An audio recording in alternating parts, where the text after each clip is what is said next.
With just 2 rounds left in the 2024 Formula 2 season, now is about time where racing drivers, and Roy Nissany, are usually beginning to be announced to be competing in the following year's championship. The 2025 grid looks set to have the most drivers ever making the step up to F2 from F3 due to all the departing drivers from F2 this year. So with that being said, today I am making my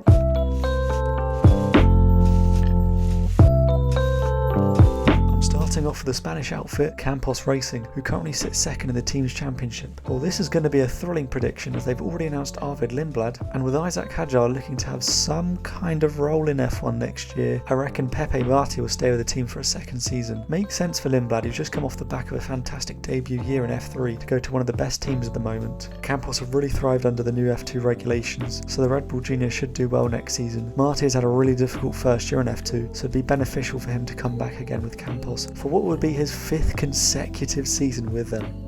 Next up are the Italian team Prema Racing, who've really underperformed under the new regulations, with both Oliver Behrman and Kimi Antonelli getting promoted to F1. I predict that one seat will go to this year's F3 runner-up Gabriele Mini. Mini makes a lot of sense as he stood in for Ollie Behrman in Azerbaijan and did manage to get a sprint race podium too. He's also raced for Prema before and is Italian too, so it just does seem pretty certain to happen. However, the second seat on the other hand is pretty difficult to predict. Sebastian Montoya has confirmed he's looking to move up to F2 next year, and after 2 very underwhelming years in F3, I'm sure not many teams are scrambling to give him a discounted seat either. Zach O'Sullivan is also a strong contender for the seat after quitting the 2024 season early with ART after losing the funds for it, and reportedly also fell out with the team. Both O'Sullivan and Montoya have raced for Prema in the past, so it does make sense. However, I'd say Montoya will probably get the seat, mainly because we know he can actually find the funds for this seat, unless Zach is pulling a huge bluff and manages to afford this seat, which may not be too unrealistic, as surely a Prema seat will now be much cheaper than before due to their car performance under the new F2 regulations. Prema would probably also prefer to not field 2 rookies as well.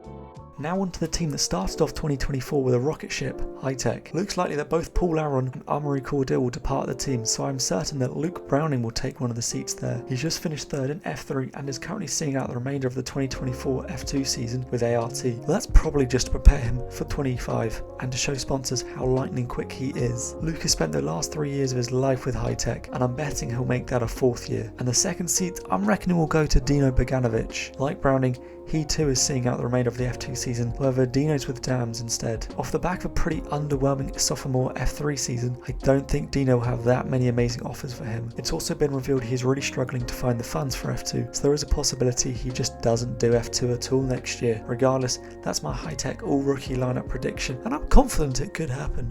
Now on to the French, something no one in the world ever wants to say. Starting with Dams. They've already confirmed one of their 2025 seats, with Jack Crawford to remain with the team for his 3rd season in F2. And with Juan Manuel Correa already confirming to leave F2, I predict this other seat to go to Kush Miney. No real motivation or hint that this could happen, I just get the vibes. Miney seems like the kind of guy who perhaps would stay around for her 3rd year, and Dams could be the place for him. Also worth noticing that Miney did not participate in the recent rookie tests in ELMS or WEC, which is usually a pathway that F2 drivers make, so I guess this means he could be sticking around in F2. Only doubt is that I reckon Dams may want a rookie to partner Crawford, so perhaps Beganovic, who's doing the final 2 rounds of the current F2 season at Dams, could have a shot at this seat.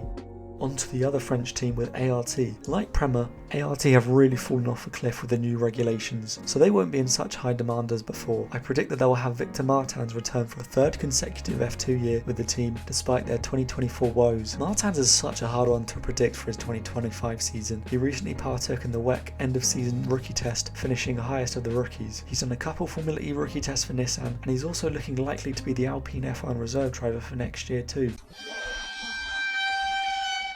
The other ART seat I can see going to Rotoma Miyata. Pretty sure Toyota confirmed that Miyata was going to stay in F2 for a 2nd year to help him gain experience for the European tracks so that he can end up in that Toyota hypercar. The former Super Formula champion has had a pretty rough time at Rodin, so a change of teams to ART could be likely. I'm pretty confident this lineup may happen.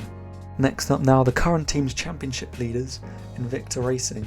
They've already confirmed the F3 champ Leonardo Fornaroli to be driving for the team next year, but their second seat I am not too sure on who it'll be. With Gabriel Bortoletto already confirmed for F1, there's a chance it could be Kush Miney or Amaury Cordil returning, or maybe Paul Aron could possibly do another year of F2, but this time with Invicta. However, I think there may just slightly be an outside shot of Roman Stanek returning to F2. He left Trident earlier this year after reportedly not being happy with the team's performance, as well as not having enough budget for the remainder of the season. This is a really rogue guess, I know. He does give me an ELMS driver vibe, but he did not take part in the postseason ELMS rookie test, so maybe that could be an indicator he's going for a third season of F2. This is my roguish prediction, but I honestly have no clue who will complete the lineup with Invicta for next season.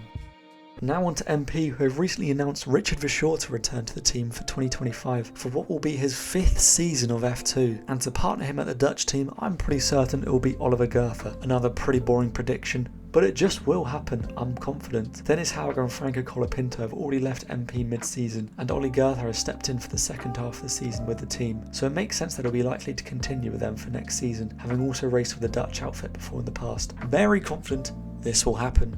Next up will be Trident. The 2024 drivers of Richard Verschoor and Roman Stanek have already departed the team mid-season, so they look likely for a whole new lineup next year. Trident recently announced Max Esterson will compete for them in the remaining 2 rounds of the season, so I think will go on to sign for them in 2025. The American driver wants to do F2 next year, so this move just makes logical sense, and I reckon alongside him will be Sami Megatunev, being plucked straight from the team in F3 to F2 for next season. The Frenchman was really impressive in his debut F3 year, so with a number of F2 seats available for the following season, Sami definitely looks likely to be in F2 next year with Trident, I'd say. Really confident this driver lineup will happen.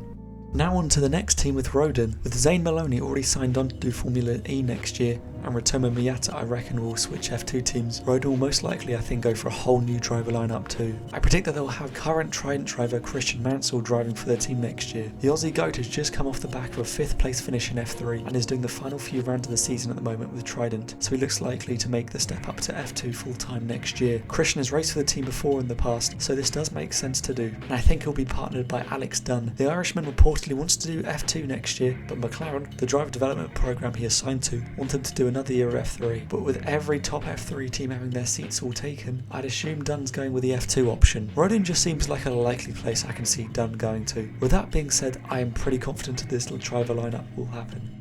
Next prediction will be Van Amersfoort. Enzo Fittipaldi looks likely to leave F2, so to replace him, I predict it'll be Santiago Ramos. Ramos was absent from the post-season F3 test, which perhaps is an indicator he could be making the move up to F2 with the Dutch team. We know he is not short for financial backing, and with many F2 seats opening up next year, this does make sense. And to complete the all-Mexican lineup, I predict that Rafael Villagomez will retain a spot at Van Amersfoort for next year for what will be his 5th consecutive season at the team. Villagomez seems like he'd want to do another season of F2 after a pretty underwhelming debut year, and after so many seasons already at the Dutch outfit, I am not predicting him to change team. Pretty confident in this lineup.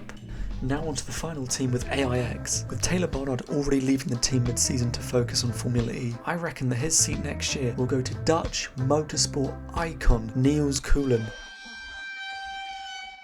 Nah, Coulinan has already been announced for Indy Next for 2025, so there's little chance this happens. But for real this time, I predict Scottish legend Cian Shields to take this seat. He seems likely to step up to F2 after being absent from the post-season F3 test. He's also reportedly been testing old F2 and GP2 cars, further confirming his F2 2025 plans. AIX just seems like a likely destination for Shields after a very underwhelming debut F3 season, and to partner him, I reckon Joshua Dirksen will keep his place at AIX. One of the most surprising F2 drivers of 2024 will be keen to build on that next season, and I can see him wanting to do that at AIX. I am again really confident this lineup will be confirmed.